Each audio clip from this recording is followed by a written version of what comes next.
Hello, and welcome to the heart of Carcassonne. In today's episode, we will focus on the third major expansion, Dragon and Fairy. It includes 26 landscape tiles, 2 double tiles for the mini expansion, the river, a dragon figure, and a fairy figure. There are quite a few differences compared to the previous edition, so I will summarize them right at the beginning, without going through them one by one during the video. Starting with the name, the old edition was called the Princess and the Dragon. But now the princess has been completely removed. The fairy's mechanism and the way it scores points have been changed, as well as the dragon's movement. Also, the old edition had 30 landscape tiles, while this one has 26. The setup for playing with this expansion has one special rule. After you shuffle its tiles together with those from the base game, you must remove 5 at random without looking at them. Personally, however, I remove 5 at random before shuffling these tiles from the Dragon and Fairy expansion, so that I can fully enjoy the mechanics it offers. Here are the 3 specific types of tiles in this expansion.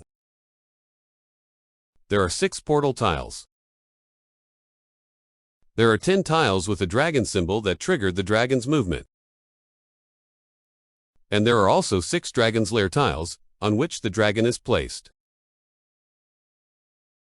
as well as the 2 double tiles for the mini expansion, the river, for which you can find a more detailed explanation in the video with the rules for the mini expansion, the river. You can find a link to it in the description. The rules for the dragon are as follows. After a dragon's lair is drawn and placed, no matter where the dragon is, whether it is in front of a player, out of the game, or somewhere on the board, it is placed on the newly drawn and newly placed lair, always oriented towards a meeple on the board. Or, if there are no meeples nearby, like this, towards a direction in which it can move. It cannot be oriented upwards in this case, or this way. It must be oriented downwards or to the left. But if there are meeples, let's say, in the following situation. Blue is taking a turn, draws a tile, and places the lair here. The dragon is placed and must be oriented, but blue still does not want it to be oriented towards their meeple on the road. So they orient it downward towards red's meeple on the city. It is important to mention that you cannot place a meeple on newly placed dragon's lair. The dragon's movement is triggered the moment a tile with the dragon symbol is drawn. At that moment, the game pauses and the dragon begins to move in the direction it is facing. It must make 2 moves in straight line. The first move goes this way and eats red's meeple, which returns to red player's supply. Now the player decides which way the dragon should be oriented, unless there are no meeples around it. In this case, the dragon cannot be oriented this way or downward because there are no tiles. It can be oriented to the left or upward.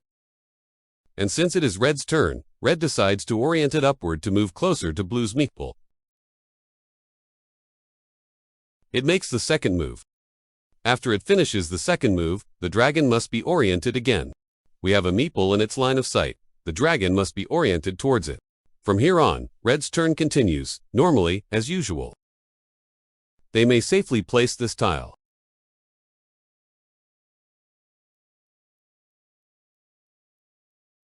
If a dragon symbol is drawn at a moment when the dragon is not on the board, the dragon symbol is ignored and the turn continues according to the normal rules, by placing the tile. The only way to protect yourself from an attacking dragon is the fairy, by attaching it to one of your meeples. To do this, you must complete a feature that does not score points for you. In this case, it is red's turn. Red decides to complete this road. It does not score any points for them. It is possible for that feature to score points for another player, but it must not score points for you. Red completes the road. It scores no points, and takes the fairy from out of the game or from somewhere on the board and attaches it to their meeple. Next, another player draws a tile with the symbol that triggers the dragon's movement. The dragon moves and reaches the meeple with the fairy. The meeple is safe from dragon thanks to the fairy and remains along her on the board. The dragon then leaves the game. It goes in front of the player whose meeple color it is, in front of red.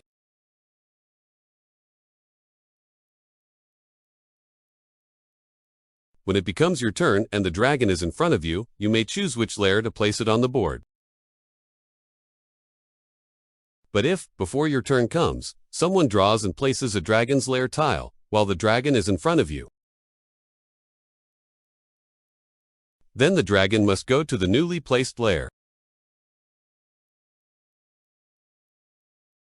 If you complete a feature that has the fairy attached to a meeple, it scores 3 additional points. After which it leaves the game because the meeple returns to your supply. Regardless of the feature, after the game ends, the fairy scores 3 points for the owner of the meeple it is attached to.